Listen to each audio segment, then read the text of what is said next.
تو میرے نبی نے فرمایا، اللہ تعالیٰ نے اس سے کہا تو نے تو میرے بندوں کے لیے بڑی آسانی کی، آج میں بھی تیرے لیے آسانی کرتا ہوں، جا جنت میں چلا جا۔ تو پہلی چیز یہ ہے کہ ہم یہ طے کریں کہ میرا رب اللہ ہے، اور دوسری چیز یہ ہے کہ میرے نبی نے فرمایا ہے کہ میں نے سود کو اپنے قدموں کے نیچے دفن کر دیا، کل ربا فی الجاہلیہ تحت قدمی ہاتین، کہ میرے قدموں کے نیچے سود دفن، اور سب سے پہلے میں اپنے چچا عباس کا سود معاف کرتا ہوں۔ عباس پورا بینک تھے، عباس رضی اللہ عنہ پورا بینک تھے اس زمانے کے لحاظ سے، بہت سارا پیسہ سود پہ تھا۔ انہوں نے کہا میرے نبی نے میرا سود معاف کروایا ہے، میں اصل بھی معاف کرتا ہوں۔ انہوں نے اصل بھی معاف کر دیا۔ پھر اللہ کا نظام کیا چلا کہ ان کی اولاد نے 524 سال حکومت کی، 524 سال حکومت کی ان کی اولاد۔ تو اللہ تعالیٰ کو قرضہ دو گے تو وہ رکھتا نہیں، واپس کرتا۔ تو میرے نبی کا فرمان ہے 4 کام کر لو، 4 تو دنیا بھی تمہاری ہے، آخرت بھی تمہاری۔ اربن اذا کانت فیک، 4 باتیں، صرف 5 بھی نہیں دسی ہیں، 4۔ صدق حدیث، ہمیشہ سچ بولنا، جھوٹ نہ بولنا۔ ایک صحابی سے پوچھا گیا یا رسول اللہ مسلمان بزدل ہو سکتا ہے؟ آپ نے کہا ہاں۔ کنجوس ہو سکتا ہے؟ آپ نے کہا ہاں۔ جھوٹ بول سکتا ہے؟ کہا نہیں، جھوٹ نہیں بول سکتا۔ صدق حدیث ہے، آپ نے کہا سچ بولو۔ اب چاہے تم بہت بڑا کاروبار چلا رہے ہو، یا ریڈی پہ کنو بیچ رہے ہو، یا پتھر توڑ کے مزدوری کر رہے ہو، اگر سچائی ہے تو آپ کی ہر ادا اللہ کے ہاں عبادت۔ حفظ و امانت، دوسری بات کسی کو دھوکہ نہ دو۔ میرے نبی نے فرمایا طبع المؤمن علی کل خصلۃ الا الخیانۃ والکذب، میرا امتی ہر گناہ کر سکتا ہے، 2 کبھی نہیں کرے گا، ایک جھوٹ کبھی نہیں بولے گا، ایک دھوکہ کبھی نہیں دے گا۔ میرا امتی ہر عیب کر سکتا ہے، ایک جھوٹ کبھی نہیں بولے گا، ایک دھوکہ کبھی نہیں دے گا۔ حضرت جریر ابن عبداللہ نے اپنے نوکر سے کہا کہ منڈی سے گھوڑا خرید کے لا، میں پیمنٹ یہاں کر دوں گا۔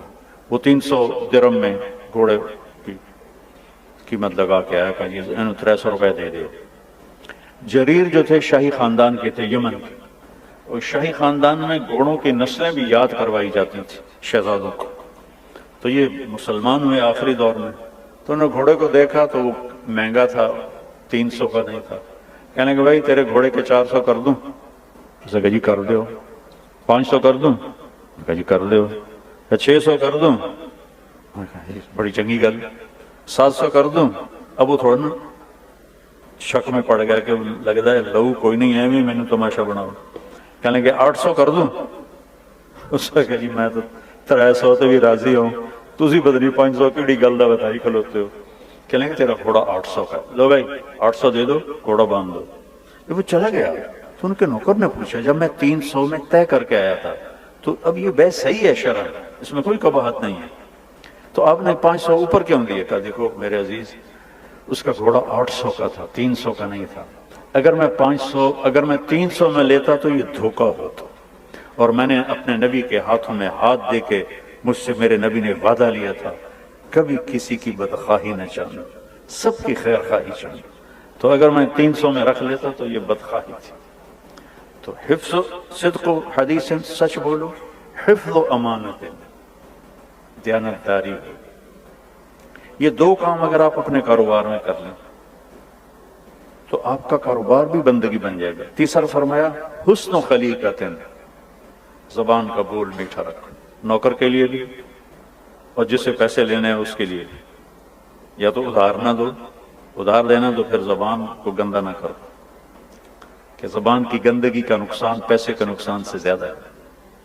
کہ حسن و خلیقت، اخلاق اچھا کرو، ماں باپ سے اچھا سلوک کرو، بیوی سے اچھا سلوک کرو، بچوں سے اچھا سلوک کرو، بہن بھائیوں سے اچھا سلوک کرو، اور سب کے لیے میٹھے بن کے رہو۔ ایسا نہ ہو کہ گھر میں جاؤ تو سارے ڈر دے پہ ہو، کوئی دے وڑ دے پہ ہو، کوئی دے وڑ دے پہ ہو، ابا آ گیا، ابا آ گیا۔ مطلب ہے کہ تھانے دار بن کے گھر نہ جاؤ، باپ بن کے جاؤ، خامن بن کے جاؤ۔ اور چوتھا فرمایا چوتھا فرمایا عفت فی طعمۃ، رزق حلال کماؤ، کہ یہ 4 کام کر لو، پھر آپ آفس میں ہوں، میریٹ میں ہوں یا آپ کیماڑی میں ہوں، آپ کا ہر عمل اللہ کی بارگاہ میں بندگی ہے، اور جیسے آپ نماز کا اجر لیں گے ایسے ہی آپ اپنے کاروبار کا بھی اجر لیں گے اگر اس میں سچائی، دیانتداری، اچھے اخلاق اور رزق حلال۔ اور رزق حلال تھوڑا ہوتا ہے، رزق حرام زیادہ ہوتا ہے۔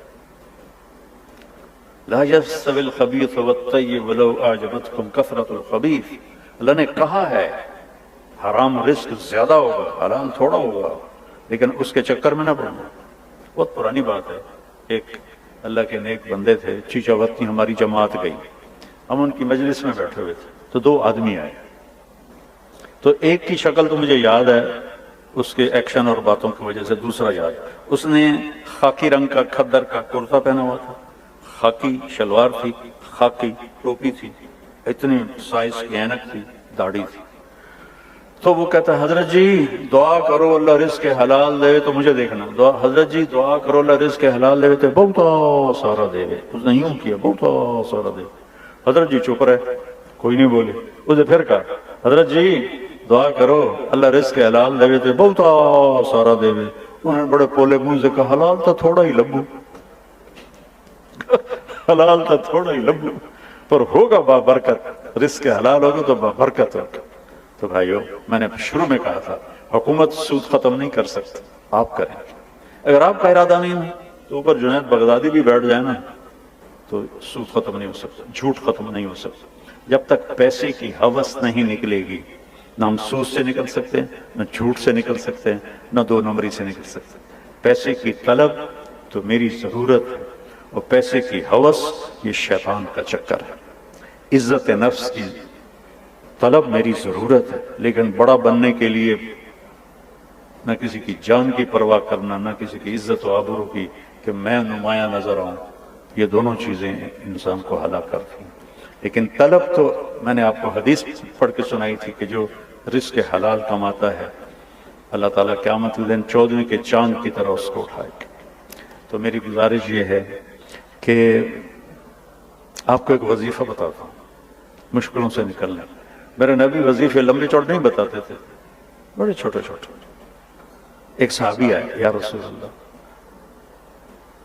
رزق کی پریشانی ہے، اريد ان يوسع علی رزقی، کوئی وظیفہ بتا دیں۔ تو آپ نے کہا ادم علی الطہارہ یوسع علیک رزقک، باوضو رہا کر تیرا رزق بڑھ جائے گا۔ باوضو رہنے سے شیطان بھی ڈرتا ہے، باوضو رہنے سے بندگی کا شوق خود پیدا ہوتا ہے، باوضو رہنے سے اللہ دوست بنا لیتا ہے۔ جو باوضو رات کو سوتا ہے 2 فرشتے اس کے لیے ساتھ کھڑے رہتے ہیں جو اس کے لیے دعا کرتے رہتے ہیں۔ اور میرے نبی کا فرمان ہے کہ باوضو رہنے سے رزق بڑھ جاتا ہے۔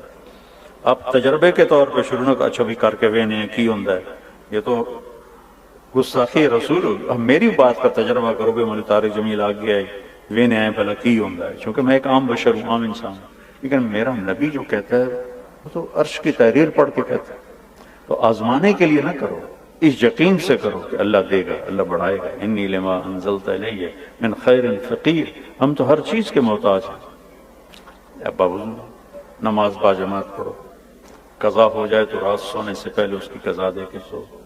آگے روزے آ رہے ہیں، رمضان کے روزے رکھو۔ اللہ نے زکوٰۃ فرض کی ہے تو زکوٰۃ نکالو۔ اب تو اتنے حالات ہیں کہ متوسط طبقہ بھی زکوٰۃ کا مستحق ہے، اپنے زکوٰۃ سے بڑھ کے نکالو، چونکہ زکوٰۃ دینے والا بخیلوں سے تو نکل جاتا ہے لیکن سخیوں میں داخلہ اس سے اوپر کرے گا تو ہوتا ہے۔ 2,500 دے دیا نا 1 لاکھ میں سے تو اب آپ پہ بخیل کا لیبل نہیں لگے گا، لیکن سخی کا بھی نہیں لگے گا۔ اوپر چوانی خرچ کر دو تو 1 سٹیپ آپ آ جائیں گے۔ یہ درمیان والی مخلوق نہ بنو، نہ ادو دے نہ ادو دے، زکوٰۃ کے اوپر دو۔ ایران کے بادشاہ کے پاس ایک آیا مچھیرا، مچھلی لے گئی، اس کو بڑی پسند آئی، انہوں نے کہا اس کو 400 دینار دے دیں۔ 400 دینار کئی کروڑ روپیہ بنتا ہے۔ تو اس کی بیوی شیرین، جو شیرین فرحات کا قصہ مشہور ہے فرضی، تو اس کی بیوی شیرین اس کے کان میں کہنے لگی ایک مچھلی پہ 400 دینار دے دیے تو سارا خزانہ خالی ہو جائے۔ کل تو کسی جرنیل کو 400 دے گا تو وہ کہے گا وہ اتنے جڑے ایک مچھی والے نے دیتے ہیں تو اسے پیسے واپس لو. کہا میں بادشاہ میں واپس کیسے لے سکتا ہوں؟